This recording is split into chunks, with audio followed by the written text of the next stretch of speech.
there, and want to take a peek and look, woohoo! My first bunch of tomatoes is starting to turn. 3, 2, 4. That's probably next. So I'm very excited about the tomatoes. They're all string quite nicely. Herbs and such.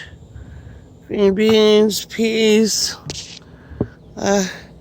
We come over here, and there's some ginger and tomatoes rotting.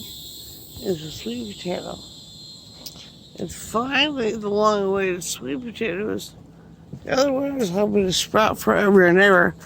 Finally sprouted, but I didn't put it in the dark. I just put it in the ground. That one over there is gritty plant. I put in the dark, so it would start growing. The eyes would start growing, and of course, harvesting a lot of green beans. There's lettuces and such. Snakes are out now, so I'm trying to be extra careful. Tomatillos are getting very close. Michael's very excited because the tomatillos mean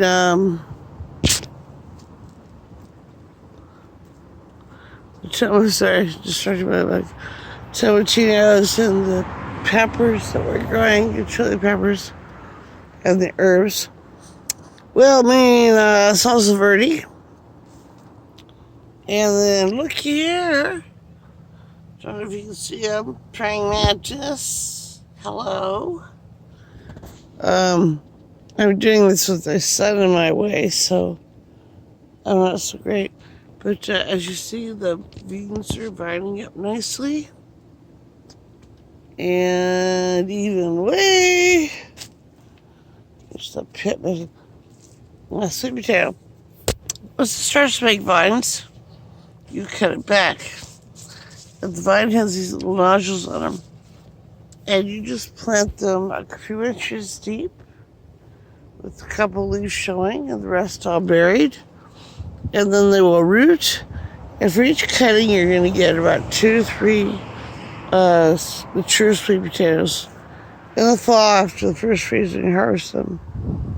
Oh, we put some dirt and wood chips down for the water, for the pumpkin. We had a lot of rain the other day, and it really made the plants suffer. Even the morning glories over there. So we're doing stuff. Potatoes are pretty much all done. We put the final layer in, so it's as high as it's going to go. Then, in order to hold the plant forward so it doesn't trip over the sides or try to grow more, I fence this one in, as you can tell. So if it tries to lean out, like over here, it can't do it. Oh, and looky here. Yeah, I think these are going to be pickling cucumbers, but we got cucumbers. Don't know if you can see that. Again, the sun's on my lens. These are okras. Of course, that's the pumpkin. And finally found some watermelon seed. It's big old school, super sweet watermelon that has seeds in it. So now I put some watermelon meat down here with some seeds that we saved from eating watermelons. And they will be coming up probably in a week or two. These are squashes, cucumbers, collards. This is where the watermelons are now. There's this potato again. Over here is strawberry. I'm gonna do strawberry next. Got a tub just for the strawberries. So, very excited. And really quickly. That's a freak. It's tall. It's not supposed to be tall. It's supposed to be a little bush. It's a genetic anomaly. Over here, I'm walking as best I can.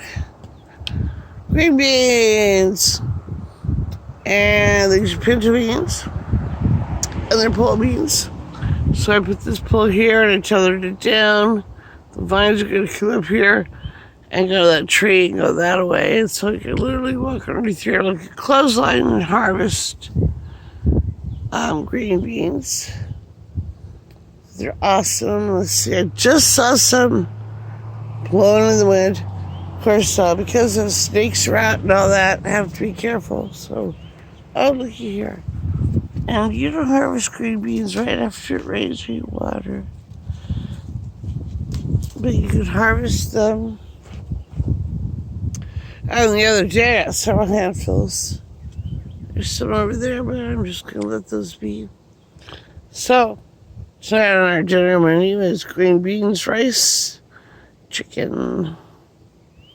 And then tomorrow will be more of the pork. Everybody take care.